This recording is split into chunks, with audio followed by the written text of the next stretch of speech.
আর হয় না। আচ্ছা হচ্ছে। আসসালামু আলাইকুম রাহমাতুল্লাহ। রাসূলুল্লাহ সাল্লাল্লাহু আলাইহি ওয়াসাল্লাম বলেছেন সাল্লু কামা রাআইতুমুনি উসাল্লি। এখন আমাদের দেশে অনেক ধরনের ছাড়া দেখা যায়। তার সর্বপ্রথম হলো দাঁড়ানো। দাঁড়ানোর জন্য এক শ্রেণীর লোক আছে 1.5 বিঘা জায়গা নেয়। 1.5 বিঘা জায়গা না হলে ওই দাঁড়ানোটা ঠিক হয় না। এরা তার খাম্বার মতো, মানে যে টাওয়ার আছে না, বৈদ্যুতিক টাওয়ার, ও উপরে সরু আর নিচে সরানো। আবার যদি কেউ পাও টেনে নেয় ওর সাথে লাগাতে লাগাতে অধিক চলে যায়। এগুলোর অতিরিক্ত কি বাড়াবাড়ি। এই তার খাম্বার মতো এরকম লম্বা জায়গা নেওয়া যাবে না। আবার কিছু আছে 2 পাও জড়ো করে দাঁড়ায়, মনে হয় জায়গার খুব সংকট। তাহলে দাঁড়ানোর নিয়ম কি?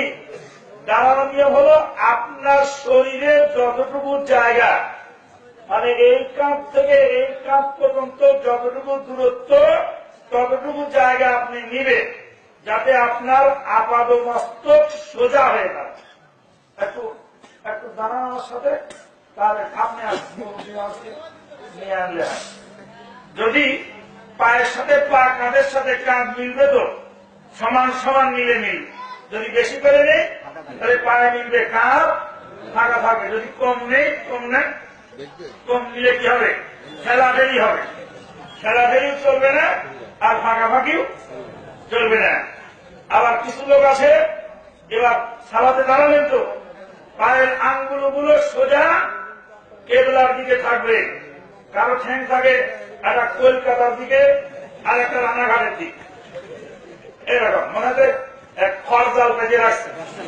ওই খড়জাল পাতা এইভাবে পা দেওয়া যাবে না। পায়ের আঙ্গুলগুলো সোজা কোন দিকে থাকবে?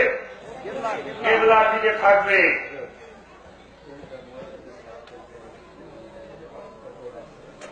পুরুষ আর মহিলাদের কোন পার্থক্য নেই, যে পার্থক্য আছে পরে বলে দিচ্ছি। এরপরে অনেকে হাত তোলার সময় বেঁধেলাম, এরকম কেউ।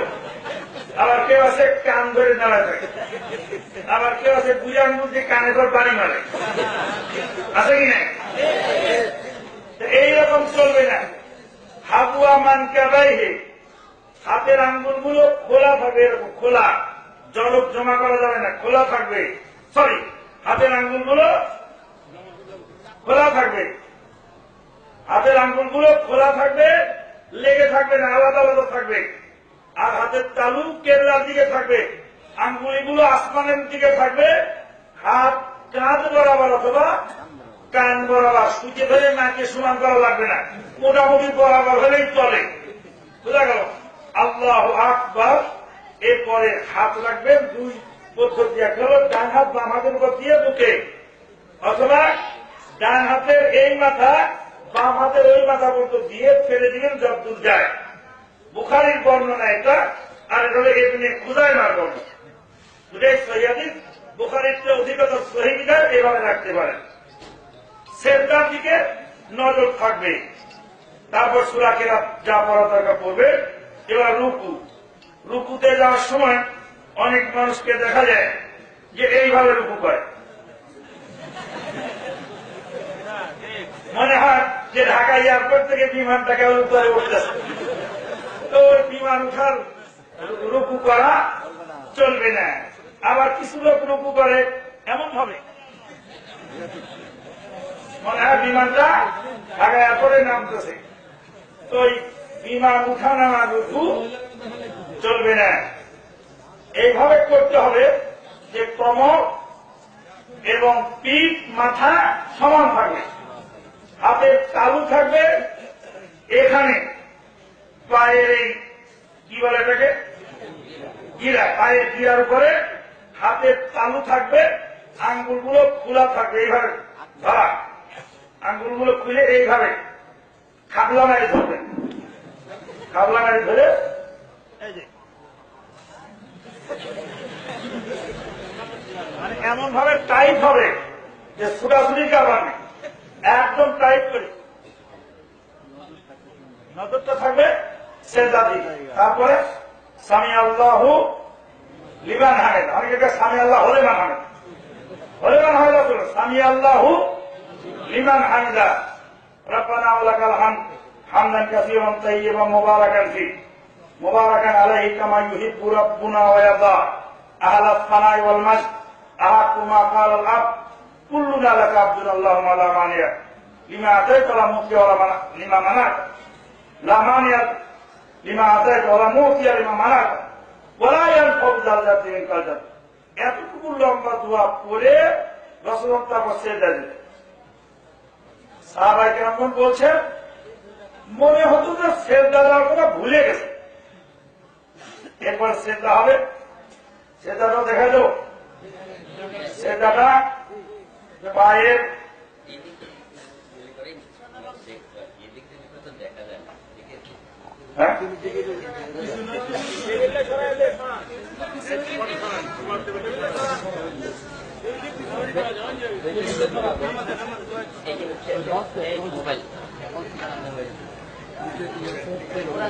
সবাই পছন্দ করে দেখতে পারি, দেখতে দেন। আচ্ছা, সিজদাটা হবে, সিজদাটা হবে হাতের তালু। সিজদার সময় হাতের তালু মাটির মধ্যে বিছানো থাকবে, কিন্তু আঙ্গুলগুলি জমা করা থাকবে, আঙ্গুল জমা করা থাকবে, হাতের তালু এইভাবে মাটিতে বিছানো থাকবে। বিছানো হবে কি বরাবর?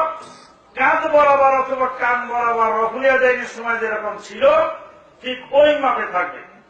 তো সিজদার সময় অনেকে আছে যে এই ঠ্যাংকে উপরে তুলে ফেলে, এরকম আবার কেউ আছে এরকম রাখে, কেউ আছে এরকম রাখে, কেউ আছে এইভাবে রাখে। মাহাশা সিদ্দিকা বলছেন রাসূলুল্লাহকে এইভাবে দুই ঠ্যাং জমা করে রাখতে দেখেছি। আঙ্গুলগুলো কেবলার দিকে থাকবে, পায়ের আঙ্গুলগুলো ফিরে উঠে কেবলার দিকে থাকবে। হ্যাঁ, এরকম কেবলার দিকে থাকবে। অনেকে আছে সিজদা খুব লম্বা করে গেল, অনেকে আছে সিজদা করে এইভাবে, এটা ওটা কোনটাই চলবে না। এই হাঁটুটা সমান হবে, এই হাঁটুটা সমান হবে, সমান হয়ে খাড়া থাকবে। এই এই গোড়ে হাঁটুর এখান থেকে 1.5 হাত, প্রত্যেকের হাতের 1.5 হাত দূরে যদি সিজদা দেয় তাহলে সিজদাটা হাঁটুরে হয়।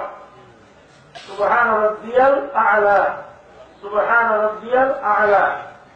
নাক, কপাল, হাতের তালু, পায়ের 2 হাঁটু এবং 2 পায়ের আঙ্গুলগুলো থাকবে মাটির সাথে লাগানো। একে বলা হয় ষষ্ঠাঙ্গে প্রণিপাত। আল্লাহু আকবার। তারপর আর সিজদা, সিজদার পরে প্রথম বৈঠক হবে এইভাবে, পাটা বিছিয়ে বসবেন, বাম পা পিছিয়ে বসবেন, আর ডান পাটা খাড়া থাকবে, আঙ্গুলগুলো কেবলার দিকে। কেউ আছে এরকম করে বসে, হ্যাঁ এরকম বসবে। কারণ যদি পায়ে ব্যথা থাকে সেটা হলো ভিন্ন। আর যদি দ্বিতীয়টা তাশাহুদ হয় তাহলে পাটা এদিক দিয়ে বের করে দিবেন, আর শেষ বৈঠকে এই বাম নিতম্বের উপর বসবেন, আর ডান পায়ের নলার নিচ দিয়ে বাম পা বের করবেন, আরেকজনের গায়ে যেন লাথি না লাগে, পার মাথাটা এরকম বাঁকা করে দিবেন, বাস। এরপরে তাশাহুদ, তাশাহুদ পড়ার সময় আঙ্গুল এইভাবে রাখবেন, অনামিকা এবং কনিষ্ঠ আঙ্গুল জমা করে রাখবেন, মধ্যমিকা এবং বৃদ্ধাঙ্গুল গোলাকার বানাবেন, আর এই আঙ্গুল এরকম থাকবে, নজরটা থাকবে আঙ্গুলের মাথার দিকে, আর নাড়াবেন আর তাশাহুদ করবেন।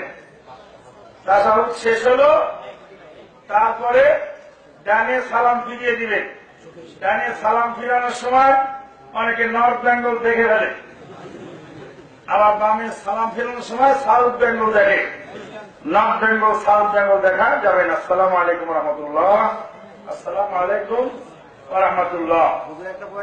আল্লাহু আকবার। একটা পয়েন্ট ভুল গেছে, রূপপুর থেকে আমি যখন সিদ্ধা যাও তখন হাত নামবে না, হাত নামবে আগে? রুকু থেকে সেজদায় যখন যাবেন তখন হাত আগে নামবে, হাঁটু নামবে পরে। কারণ রাসূলুল্লাহ সাল্লাল্লাহু আলাইহি ওয়াসাল্লাম বলছেন, চতুষ্পদ জানোয়ার যেভাবে বসে তোমরা ওভাবে বসো না। চতুষ্পদ জানোয়ার ছাগল, বকরি, গরু যখন বসে তখন কি করে? হাঁটু গাড়া দিয়ে বসে। এটা নিয়ে অবশ্যই ইখতিলাফ হয়েছে। এক শ্রেণীর আলেম ওলামা বলছেন যে গরুর সামনের পা আগে ভাঙে, ছাগলের সামনের পা আগে ভাঙে। আর এক শ্রেণীর আলেম ওলামা বলছেন না, গরু ছাগলের সামনের দুইটা হলো পা আর পিছনের দুইটা হাত। হাত সামনে আসে আর পা পিছনে যায়। গরুর সামনের দুইটা পিছনে যায়, পিছনের দুইটা সামনে আসে। পিছনের কনুই থাকে, লাথি মারলে পিছনের টেজে মারে, শরীর চুলকাইলে পিছনের টেজে চুলকায়। এসব কারণে গরু ছাগল তার সামনের দুইটা পা, পিছনের দুইটা হাত। যাই হোক, এগুলি বিষয় খুব জটিল নয়। কেউ যদি আগে হাত দেয়, কেউ যদি আগে হাঁটু দেয়, এটা হলো সুন্নতের খেলাফ। কিন্তু এই কারণে যে সালাত বাতিল হবে বা মারাত্মক অপরাধ, বিষয়টি এমন নয়। কাজে এসব বিষয় ঝগড়ার কোনো বিষয় নয়। সালাম ফিরানোর পরে তাশাহুদের সময় চোখের ইশারা থাকবে, আঙ্গুলের মাথায় নাড়াতে হবে এবং আঙ্গুলের দিক তাকাতে হবে। রাসূলুল্লাহ সালাম ফিরানোর পরে আল্লাহু আকবার একবার, আস্তাগফিরুল্লাহ তিনবার, আল্লাহুম্মা আনতাস সালাম ওয়া মিনকাস সালাম তাবারাকতা ইয়া যাল জালালি ওয়াল ইকরাম একবার। তারপরে সকালে যদি হয়, সন্ধ্যায় হয়, লা ইলাহা ইল্লাল্লাহ ওয়াহদাহু লা শারীকা লাহু লাহুল মুলকু ওয়া লাহু ওয়া লা কুল্লি শাইইন কাদির 10 বার পড়বেন। ইসমাঈল আলাইহিস সালামের বংশের 100 জন গোলাম আজাদের নেকি পাওয়া যাবে। প্রত্যেক সালাতের পরে সুবহানাল্লাহ 33 বার, আলহামদুলিল্লাহ 33 বার, আর আল্লাহু আকবার 33 বার, লা ইলাহা ইল্লাল্লাহ ওয়াহদাহু লা শারীকা লাহু লাহুল মুলকু ওয়া লাহু ওয়া লা কুল্লি শাইইন কাদির দিয়ে 100 বার পূর্ণ করলে সাগরের ফেনা পরিমাণ গুনাহ থাকলে মাফ হয়ে যাবে। সুবহানাল্লাহ 33 বার, আলহামদুলিল্লাহ 33 বার, আল্লাহু আকবার 34 বার। একটা হাদিস আছে, ওটা হলো রাত্রে শোয়ার সময় পড়তে হবে। ফাতেমাতুজ জাহরা রাদিয়াল্লাহু তাআলা আনহা রাসূলুল্লাহ সাল্লাল্লাহু আলাইহি ওয়াসাল্লামকে বললেন যে আমি আটা পেস্তে পেস্তে আমার হাতে দাগ পড়ে গেল, আমাকে একটা দাসীর ব্যবস্থা করে। রাসূলুল্লাহ সাল্লাল্লাহু আলাইহি ওয়াসাল্লাম বললেন যে তুমি তাসবিহগুলি পড়ো, তাহলে তোমার আর দাসী লাগবে না। আল্লাহ পাক আমাদেরকে কবুল করুন, আল্লাহুম্মা আমিন। ওয়া আখিরু দাওয়ানা।